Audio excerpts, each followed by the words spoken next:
Ya pemirsa Garuda TV kembali lagi bersama saya Reza Emilia dan saya Alfi Sahrin dalam Lampung 8. Sejumlah informasi telah kami rangkai dan siap kami sajikan untuk Anda. Inilah Lampung 8 selengkapnya.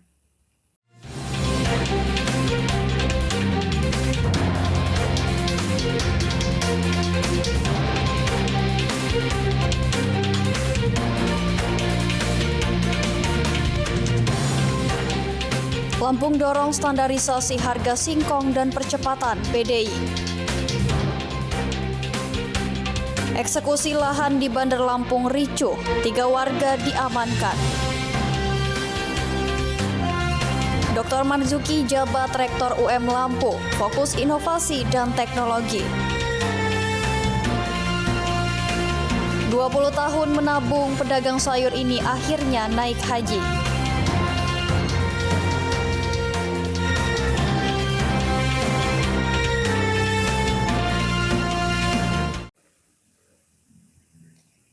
Wakil Gubernur Lampung Jihan Nurlela melakukan pertemuan dengan Wakil Menteri Perdagangan Diah Roro Estiwidya Putri dan Wakil Menteri Perindustrian Faisal Riza saat kunjungan kerja di Jakarta pada Rabu 22 April 2026. Pertemuan dengan Wamendak membahas penguatan tata niaga komoditas unggulan Lampung, khususnya ubi kayu atau singkong, serta percepatan implementasi alat ukur kadar pati dan penyelarasan program kerja. Sebagai provinsi penghasil singkong terbesar di Indonesia, Lampung menekankan pentingnya kebijakan yang tepat dan pemanfaatan teknologi untuk meningkatkan efisiensi dan akurasi sistem perdagangan. Pemerintah Provinsi Lampung telah menetapkan harga acuan pembelian atau HAP singkong sebesar Rp1.350 per kilogram dengan batas rafaksi maksimal 15%. Di lapangan, harga bahkan telah mencapai Rp1.450 per kilogram. Namun demikian, masih terdapat tantangan pada standarisasi pengukuran kadar pati yang dinilai berpengaruh terhadap penentuan harga di tingkat industri.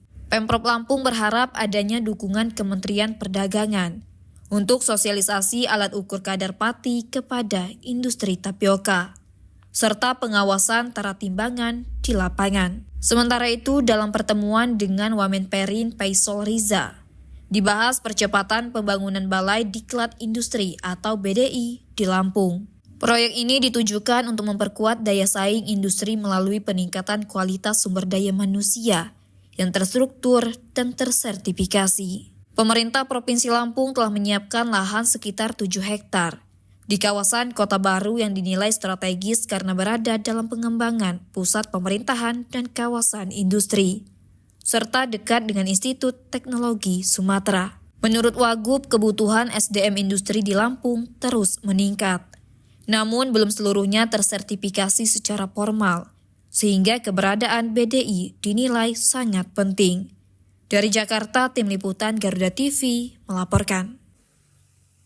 Pemirsa, anggota Komisi 7 DPR RI Kusnia Calim menyerap berbagai aspirasi masyarakat terkait sektor industri, pariwisata, dan ekonomi kreatif.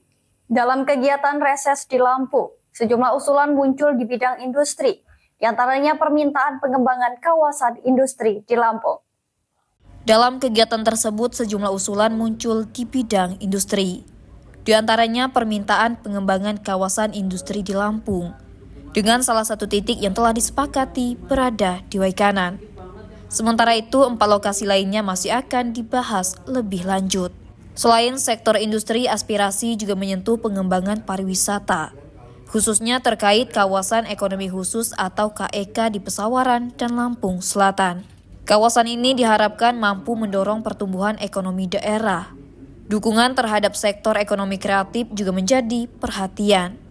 Para pelaku ekonomi kreatif dan UMKM menginginkan penguatan kebijakan serta fasilitasi dari pemerintah. Beberapa aspirasi terkait dengan bidang industri tadi minta untuk kebijakan kawasan industri Lampung, tambahan tadi kita sepakati Waikanan ya dibungkus, yang 4 yang lain nanti kan ada 5, kemudian juga pariwisata, KEK, kawasan ekonomi khusus Pesawaran dan Lampung Selatan, kemudian ekonomi kreatif juga ada beberapa aspirasi termasuk untuk pegiat ekraf, usaha ekraf, kemudian juga UMK.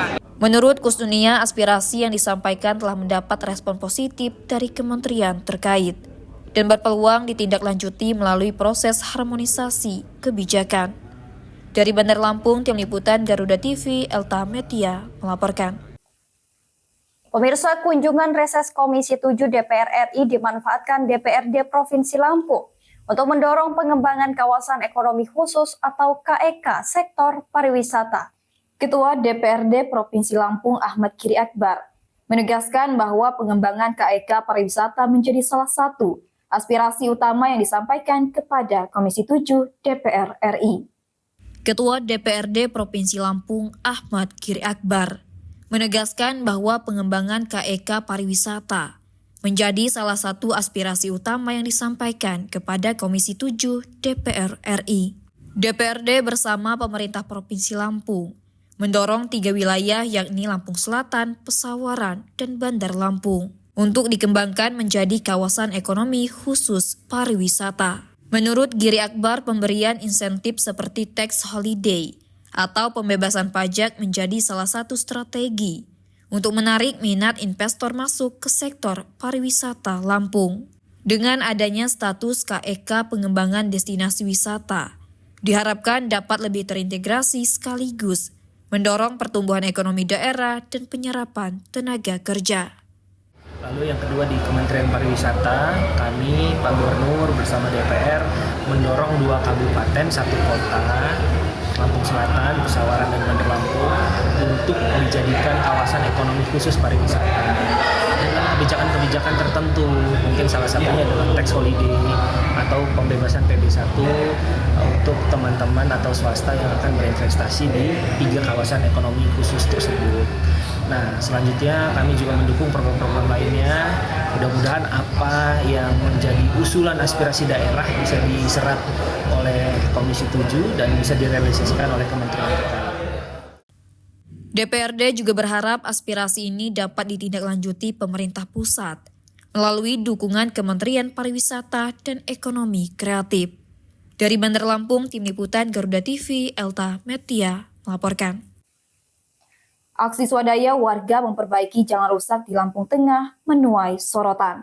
Anggota DPRD Provinsi Lampung menyebut fenomena ini sebagai sinyal darurat kondisi infrastruktur sekaligus tamparan keras bagi pemerintah daerah. Viral di media sosial, warga kampung Mujirahayu, Kecamatan Seputi Agung, Lampung Tengah, bergotong royong mengumpulkan dana hingga ratusan juta rupiah untuk memperbaiki jalan rusak di wilayah mereka. Aksi ini memicu kritik dari kalangan legislatif. Anggota Komisi 4 DPRD Provinsi Lampung, Budi Hadi Yunanto, menilai langkah warga tersebut sebagai bentuk mosi tidak percaya terhadap prioritas pembangunan daerah. Menurut Budi, ketika masyarakat harus menggunakan uang pribadi untuk memperbaiki jalan kabupaten, hal itu menunjukkan kondisi infrastruktur telah berada di titik kritis. Ia menegaskan ruas jalan Mujirahayu hingga Candirejo merupakan jalur vital yang menghubungkan antara kecamatan hingga ke wilayah Lampung Utara.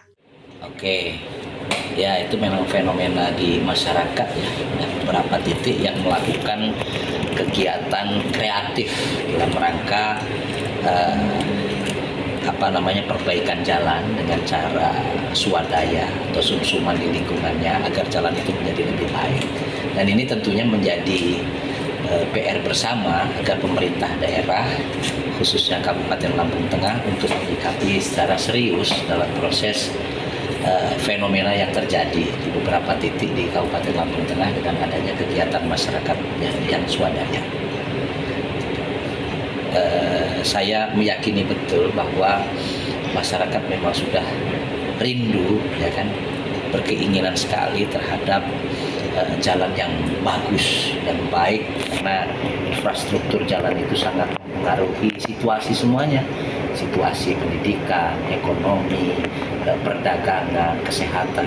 Maka ini menjadi atensi khusus buat pemerintah daerah khususnya kabupaten dalam rangka terus memperbaiki jalan yang rusak tersebut. Budi mengakui keterbatasan anggaran kerap menjadi persoalan klasik dalam pembangunan infrastruktur di wilayah luas seperti Lampung Tengah. Namun ia menegaskan hal tersebut tidak boleh menjadi alasan pembiaran atau stagnasi pembangunan. DPRD Provinsi Lampung lanjutnya akan terus mengawal persoalan ini agar masuk dalam prioritas penganggaran ke depan. Momentum ini diharapkan menjadi titik balik bagi pemerintah daerah untuk melakukan evaluasi menyeluruh terhadap manajemen infrastruktur. Dari Bandar Lampung, Verza Melia, Garuda TV melaporkan. Estafet kepemimpinan di Universitas Muhammadiyah Lampung resmi bergulir. Rektor untuk masa jabatan 2026 hingga 2030 resmi dilantik dalam sebuah prosesi khidmat yang menekankan penguatan inovasi dan adaptasi teknologi berbasis nilai keislaman. Suasana khidmat menyelimuti Aula Kampus 2 Universitas Muhammadiyah Lampung di Bandar Lampung saat pelantikan Rektor baru Dr. Marzuki untuk periode 2026-2030. Acara ini dihadiri jajaran pimpinan Muhammadiyah, akademisi serta perwakilan pemerintah Provinsi Lampung dan Forum Koordinasi Pimpinan Daerah. Mewakili Gubernur Lampung, Asisten Administrasi Umum Sulpakar, dalam sambutannya menekankan pentingnya peran perguruan tinggi dalam menghadapi tantangan global. Kampus menurutnya tidak hanya menjadi pusat ilmu pengetahuan, tetapi juga berperan sebagai benteng moral bagi generasi muda di tengah disrupsi digital dan dinamika ekonomi global. Pemerintah Provinsi Lampung juga mendorong komunitas Muhammadiyah untuk terus mengembangkan inovasi, riset, serta kegiatan kewirausahaan mahasiswa. Langkah ini dinilai penting agar lulusan memiliki daya saing tinggi dan mampu menciptakan lapangan kerja, sejalan dengan visi Indonesia Emas 2045. Selain peningkatan kualitas lulusan, pemerintah juga menyoroti angka partisipasi kasar pendidikan tinggi di Lampung yang masih perlu ditingkatkan. Kerjasama antara pemerintah dan institusi pendidikan seperti Universitas Muhammadiyah Lampung dinilai menjadi kunci dalam memperluas akses pendidikan bagi masyarakat. Dengan kepemimpinan baru, Universitas Muhammadiyah Lampung diharapkan mampu memperkuat tata kelola yang profesional, serta memperluas jejaring kerjasama baik di tingkat nasional maupun internasional.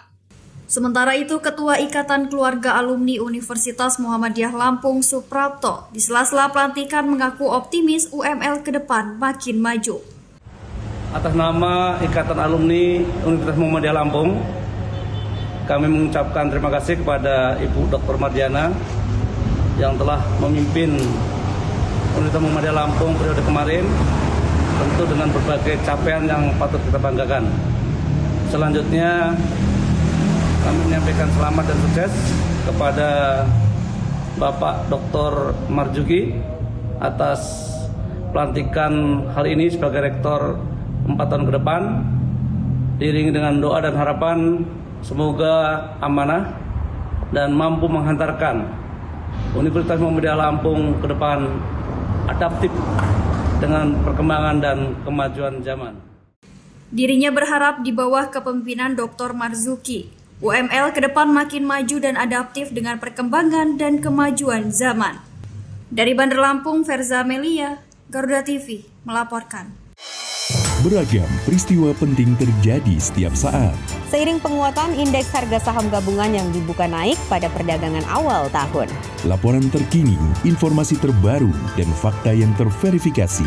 Rehabilitasi dan rekonstruksi pasca bencana di Aceh, Sumatera Utara, dan Sumatera Barat. Disajikan cepat, tajam, dan mendalam. Dalam Laporan 8 setiap hari. Hanya di Garuda TV.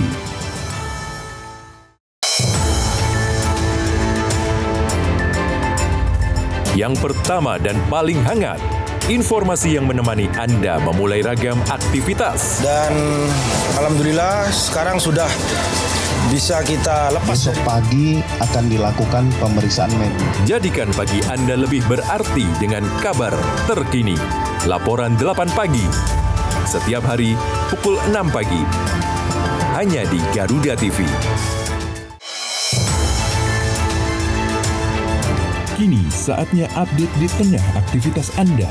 Bukaan 100 kg sabu jaringan Asia Tenggara. Tak menghambat berjalannya sejumlah program prioritas yang tertuang dalam Asta Cita. Berita terhangat, analisis singkat, dan perkembangan terpenting siang ini. Laporan 8 siang, setiap hari pukul 12 siang.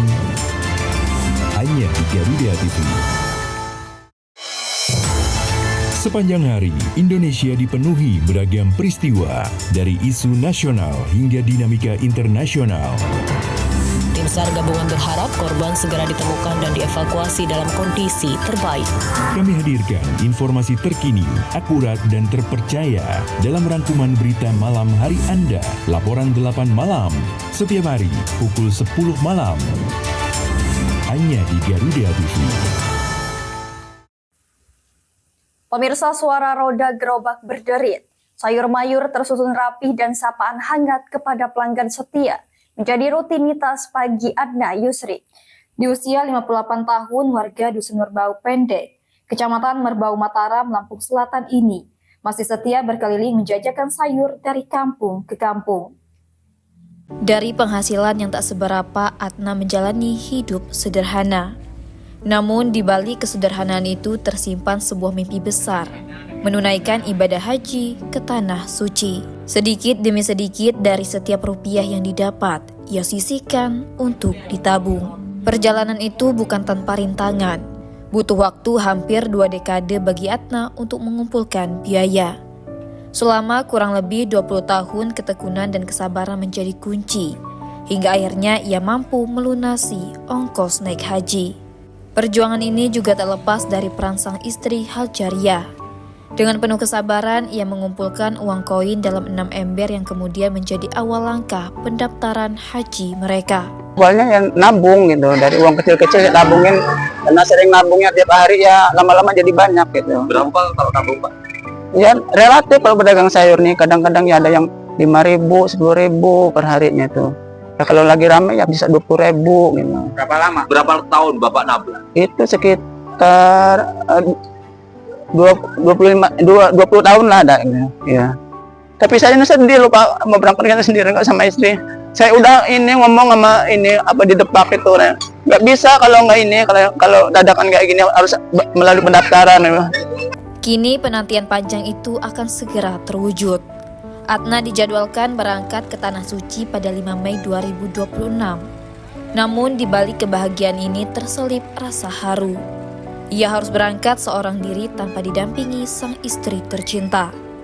Kisah Adna Yusri menjadi pengingat bahwa mimpi besar dapat diraih. Bukan dari seberapa besar penghasilan, tetapi dari ketekunan, kesabaran, dan doa yang tak pernah putus. Dari Lampung Selatan, Tim Liputan Garuda TV, Hari Atriansyah melaporkan.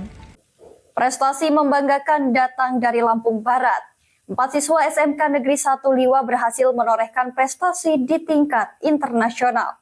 Keempat siswa berprestasi ini telah menemukan celah keamanan dalam sistem digital milik Badan Antariksa Amerika Serikat atau NASA.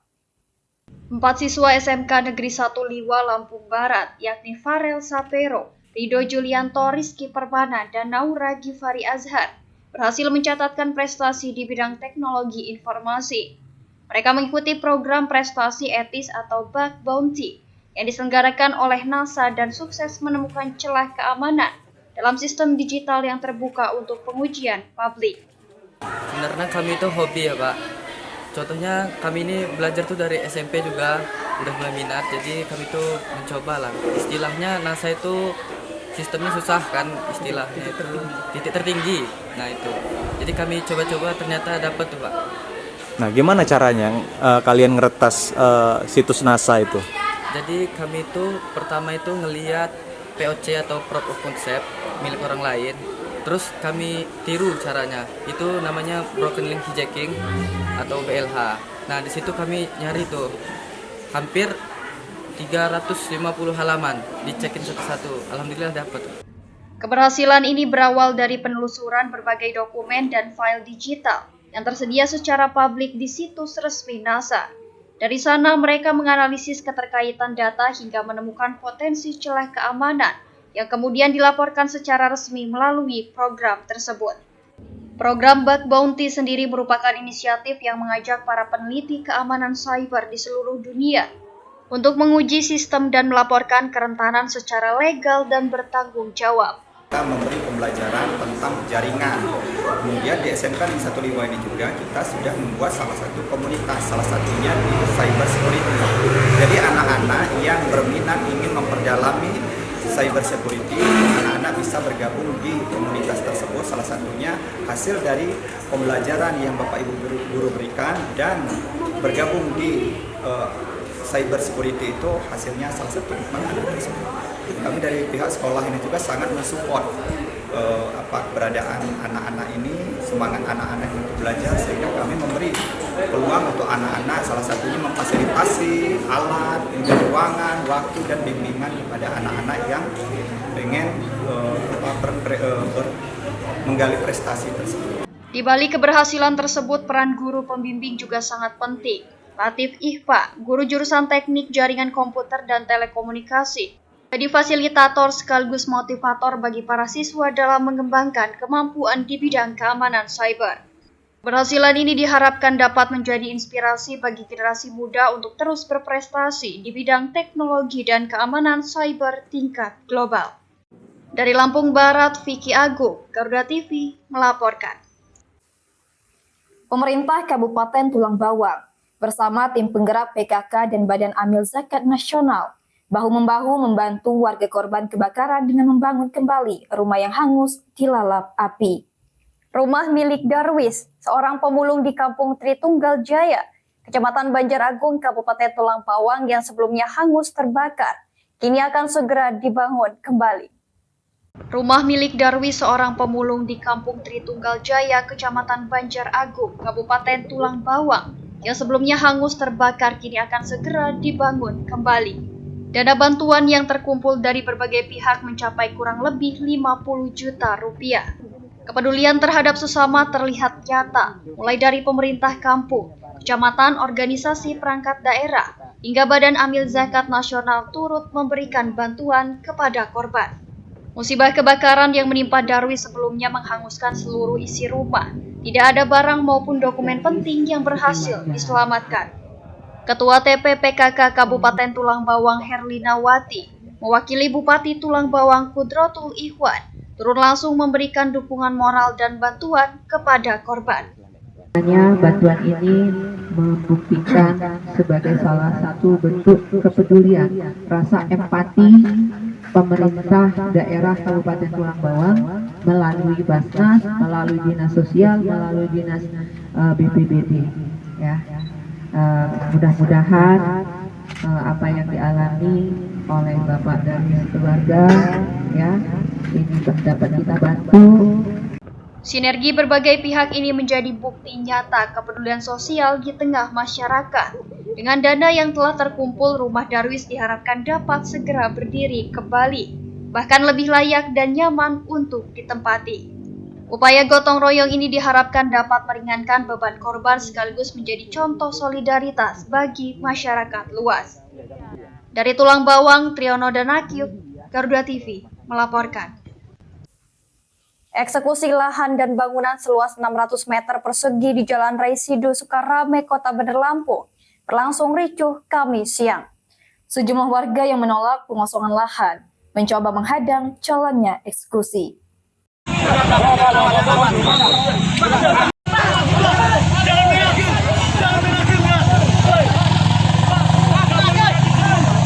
Sejumlah warga yang menolak pengosongan lahan mencoba menghadang jalannya eksekusi.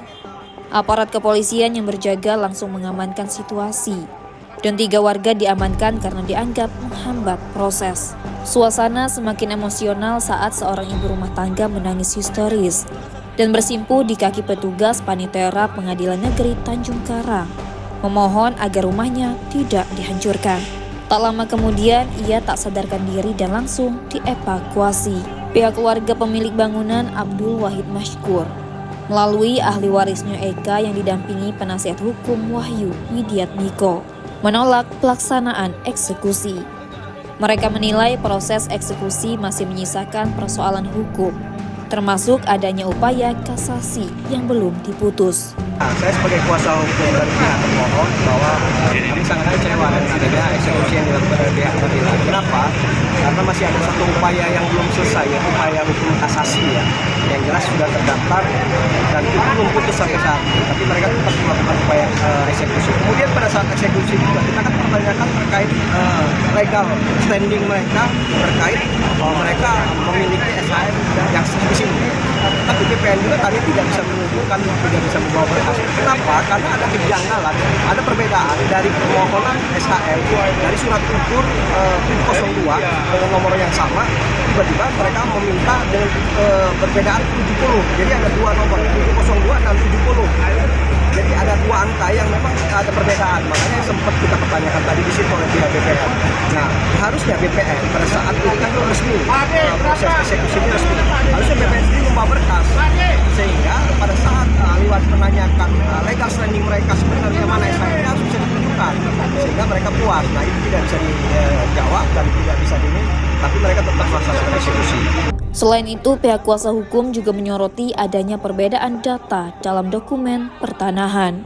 Dalam surat pemberitahuan eksekusi tercantum nomor sertifikat 70 di Kelurahan Sukarame. Namun pada dokumen pengukuran batas tercantum nomor sertifikat 702 di Kelurahan Korpri Raya. Perbedaan ini menurut mereka seharusnya menjadi dasar penundaan eksekusi. Meski mendapat penolakan, proses eksekusi tetap berjalan dengan pengawalan ketat aparat kepolisian. Dari Bandar Lampung, Tim Liputan Garuda TV, Hermawan Kanujaya melaporkan. Sementara itu, pemirsa, komplotan pencurian kabel tembaga milik PLN yang meresahkan warga Lampung akhirnya berhasil dibongkar. 5 pelaku spesialis lintas kabupaten ditangkap polisi setelah aksi mereka terekam kamera warga dan viral di media sosial. Beginilah aksi komplotan pencuri kabel tembaga milik PLN yang terekam kamera warga. Para pelaku datang secara berkelompok kemudian langsung memutus kabel listrik yang masih terpasang di tiang. Dalam waktu singkat, kabel tembaga berhasil dipotong dan siap dibawa kabur. Aksi yang meresahkan warga ini akhirnya berujung pada penangkapan. 5 pelaku berhasil diamankan jajaran Polsek Tanjung Bintang, Polres Lampung Selatan. 5 pelaku masing-masing berinisial JH, FWB, dan SY warga Bandar Lampung, serta MS dan RK yang berasal dari Lampung Tengah dan Pesawaran. Kasat Reskrim Polres Lampung Selatan AKP Novi Arif Kurniawan menyebut komplotan ini memiliki pola aksi yang cepat dan terorganisir. Para pelaku terlebih dahulu mengintai lokasi, kemudian mematikan gardu listrik sebelum memotong kabel tembaga hanya dalam hitungan menit. Yang menjadi korban adalah pihak PLN. PLN mendapatkan informasi dari warga bahwa telah terjadi pemadaman listrik. Setelahnya pihak PLN mengecek gardu PLN TB289 yang berada di Desa Sinar Ogan, Kecamatan Tanjung Bintang, Kabupaten Lampung Selatan. Pada saat mengecek gardu listrik, melihat para pelaku sedang memotong kabel tembaga jenis NYY warna hitam. Pada saat itu pihak PLN mendatangi pelaku, akan tetapi para pelaku saat itu pergi meninggalkan lokasi. Mengetahui hal ini, pihak PLN menghubungi anggota Polsek Tanjung Bintang. Selanjutnya anggota Opsnal Polsek Tanjung Bintang dipimpin Kanit Reskrim Polsek Tanjung Bintang melakukan pengejaran terhadap para pelaku dan berhasil mengamankan pelaku yang tertangkap di Desa Jati Baru, Kecamatan Tanjung Bintang, Kabupaten Lampung Selatan. Yang perlu diketahui bahwa juga sering terjadi pencurian kabel, pencurian dengan pemberatan, dengan yang dicuri ini adalah kabel, dan sudah sering terjadi di wilayah Lampung Selatan, begitu juga di wilayah-wilayah seprovinsi Lampung. Setelahnya para pelaku dibawa ke Polsek Tanjung Bintang untuk diinterogasi dan mengecek barang bukti berupa kabel tembaga jenis NYY warna hitam ditemukan berada di dalam mobil pelaku. Kemudian para pelaku mengakui perbuatannya bahwa telah melakukan aksi pencurian tersebut. Setelah itu hasil curian langsung dimasukkan ke dalam kendaraan untuk dijual ke pengepul.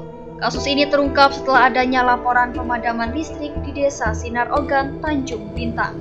Saat petugas melakukan pengecekan, para pelaku tertangkap basah tengah memotong kabel.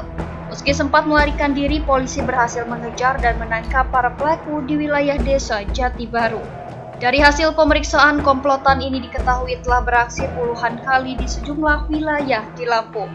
Kelima pelaku kini diamankan dan terancam hukuman berat atas aksi pencurian yang tidak hanya merugikan, tapi juga membahayakan keselamatan masyarakat. Polisi masih terus mengembangkan kasus ini untuk mengungkap kemungkinan jaringan lain yang terlibat dalam sindikat pencurian kabel tersebut. Dari Lampung Selatan, Haryat Friansyah, Garuda TV melaporkan. Menyorot setiap detik penting dari peristiwa mancanegara, dinamika politik internasional, hingga kebudayaan bangsa. Presiden Amerika Serikat Donald Trump menyambut kedatangan Presiden Ukraina. Ikuti langkah Presiden dan para pemangku kepentingan di kancah kerjasama internasional. Perbatasan diplomat Thailand dan Kamboja bertemu di pos perbatasan. Dunia Kita, setiap Jumat pukul 4 sore hanya di Garuda TV. Dalam operasi militer modern, helikopter ringan memiliki peran strategis. Kemampuannya untuk beroperasi di medan yang sulit hingga mampu bergerak rendah dengan manuver cepat. Didesain untuk menyusup, menyerang, dan menjemput. Seperti apakah si kecil penakluk langit? Saksikan In Militer setiap hari pukul 2 siang. Hanya di Garuda TV. Kolaborasi teknologi canggih dari darat, laut, hingga udara di medan pertahanan negeri. Pasukan ini terlibat dalam menjaga jalur pelayaran penting dari ancaman teroris atau kelompok kriminal. Semua terangkum dalam informasi dunia militer di garda terdepan. Saksikan Garda Dunia hanya di Garuda TV.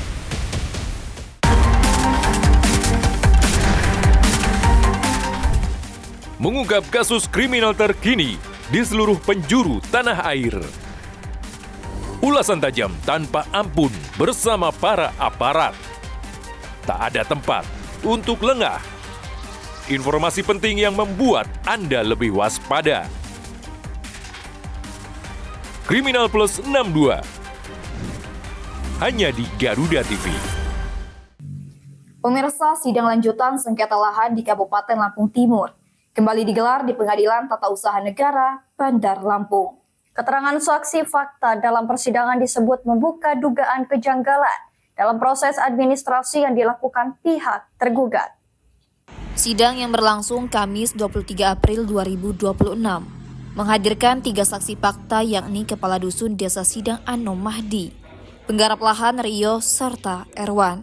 Ketiganya memberikan keterangan di ruang sidang utama Endro Harto. Dalam persidangan, kuasa hukum penggugat menyatakan keterangan para saksi, memperkuat posisi mereka sekaligus membantah dalil tergugat terkait batas waktu pengajuan gugatan. Pihak tergugat sebelumnya menyebut penggugat telah mengetahui persoalan sejak 17 September. Namun dalam fakta persidangan terungkap tanggal tersebut hanya merupakan agenda audiensi, tanpa notulensi resmi serta tanpa penjelasan dasar hukum yang jelas. Bahwa pada hari ini adalah pemeriksaan saksi-saksi fakta yang kami ajukan dari kuasa hukum penggugat dan dihadiri oleh prinsipal juga, bahwa kami membantah keras apa yang disampaikan jawaban daripada tergugat yang menyatakan bahwa sudah lewat waktu mengenai pengajuan gugatan dengan berdasarkan sudah tahu sejak tanggal 17 September. Ya. Tadi saksi Pak Herwan menerangkan bahwa pada tanggal 17 September itu adalah agenda audiensi. Di dalam audiensi itu tidak ada notulensi rapat, tidak ada dasar-dasar hukum yang dijelaskan kepada kami bahwa ini dasarnya peraturan menteri kah, undang-undang kah, apa lainnya.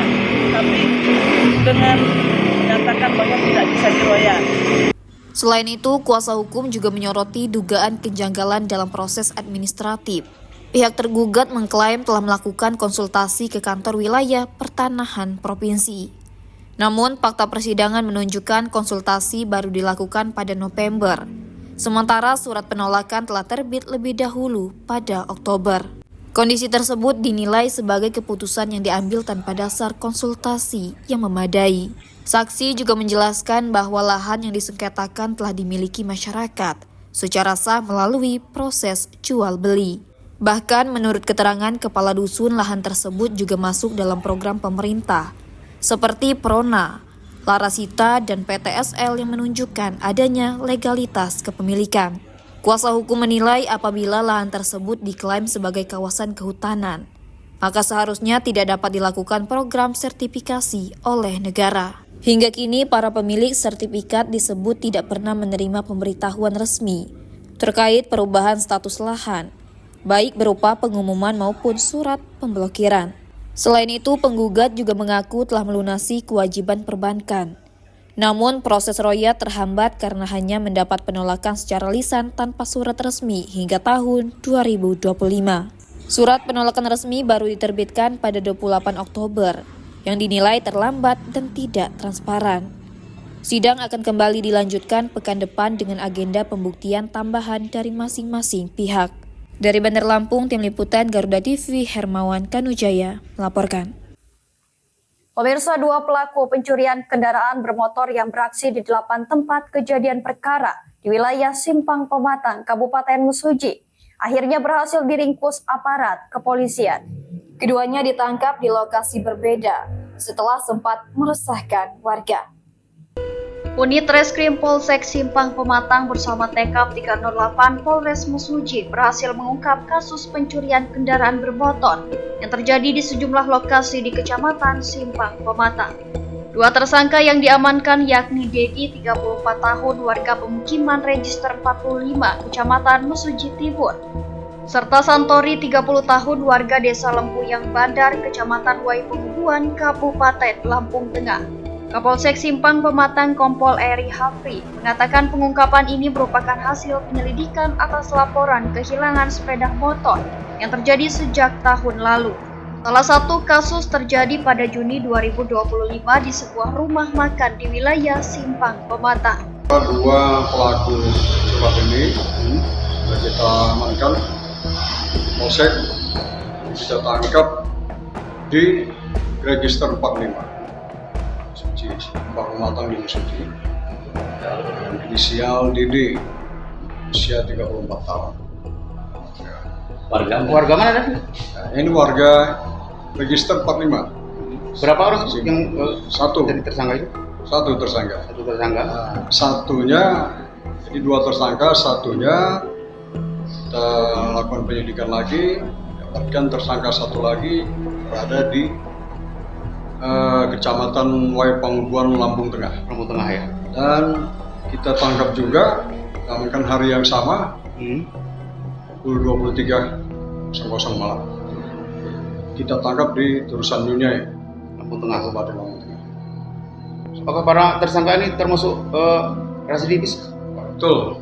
Ini tersangka residivis dan pernah menjalani hukuman. Ya, itu juga mereka ada beberapa TKP, kurang 8 TKP. Itu TKP-nya di mana aja itu? TKP ini ada di Mesuji, ada juga di Lampung Tengah, dan ada satu lagi di Kabupaten Oki, Sumsel.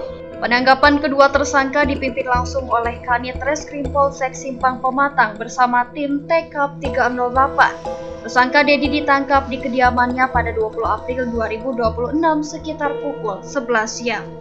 Sementara tersangka Santori ditangkap di wilayah Terusan Nyunyai, Lampung Tengah pada hari yang sama sekitar pukul 11 malam. Dari hasil pemeriksaan, kedua tersangka mengakui telah melakukan aksi pencurian kendaraan bermotor di 8 lokasi berbeda di wilayah Simpang Pematang. Petugas baru berhasil mengamankan 1 unit sepeda motor sebagai barang bukti. Sementara 7 lokasi lainnya masih dalam proses pengembangan. Saat ini kedua tersangka telah diamankan di Mapolsek Simpang Pematang untuk menjalani pemeriksaan lebih lanjut. Atas perbuatannya, pelaku dijerat dengan Undang-Undang Nomor 1 Tahun 2023 tentang KUHP dengan ancaman hukuman maksimal 7 tahun penjara. Dari Mesuji, Akifullah Piono, Garuda TV melaporkan. Ya pemirsa, sidang kasus pembunuhan terhadap seorang ayah kandung di Bandar Lampung memasuki tahap pembacaan tuntutan. Jaksa penuntut umum meminta terdakwa menjalani rehabilitasi karena dinilai mengalami gangguan jiwa berat. Sidang lanjutan kasus pembunuhan terhadap Marso, 67 tahun yang dilakukan oleh anak kandungnya, Rustam, digelar di Pengadilan Negeri Tanjung Karang Kamis 23 April 2026. Dalam persidangan, jaksa penuntut umum menyatakan terdakwa terbukti melakukan perbuatan sebagaimana dakwaan. Namun berdasarkan hasil pemeriksaan, Rustam diketahui mengalami gangguan mental berat. Dengan mempertimbangkan kondisi tersebut, jaksa meminta majelis hakim untuk menjatuhkan tindakan berupa rehabilitasi selama 8 bulan di rumah sakit jiwa. Majelis hakim yang diketuai Agus Windana akan mempertimbangkan tuntutan tersebut setelah mendengar nota pembelaan dari pihak terdakwa. Penasihat hukum terdakwa menyatakan akan mengajukan pembelaan pada sidang pekan depan, sekaligus meminta majelis hakim memberikan putusan yang seadil-adilnya. Tentunya terdakwa ini memang melakukan apa yang didakwakan oleh jaksa umum, tetapi jaksa pun juga menyampaikan dalam tuntutannya bahwa terdakwa ini adalah ada gangguan jiwa berat, sehingga jaksa umum menuntut untuk melakukan rehabilitasi selama 8 bulan di rumah sakit jiwa yang di Lampung. Menanggapi tuntutan jasa, kita sendiri gimana? Tentunya tadi setelah kami menanggapi tuntutan jaksa umum, kami meminta waktu besok hari untuk menyampaikan pembelaannya. Tentunya dalam pembelaan akan kami sampaikan secara detail nanti, sehingga majelis hakim akan memberikan putusan yang seadil-adilnya, ya seperti itu. Kasus ini sebelumnya menggegerkan warga Raja Basa Jaya, Bandar Lampung. Korban ditemukan meninggal dunia di dalam rumahnya pada November 2025 dengan luka serius di bagian leher. Setelah kejadian, terdakwa sempat melarikan diri sebelum akhirnya berhasil ditangkap polisi di wilayah Lampung Selatan. Sidang akan kembali dilanjutkan pekan depan dengan agenda pembacaan nota pembelaan dari pihak terdakwa.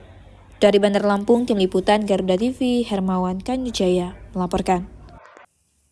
Ya pemirsa, informasi tadi sekaligus menjadi penutup perjumpaan kita pada hari ini. Tetap saksikan Lampung 8 dimanapun Anda berada. Saya Alfi Sahrin, saya Reza Melia beserta kru dan jajaran bertugas pamit undur diri dan sampai jumpa.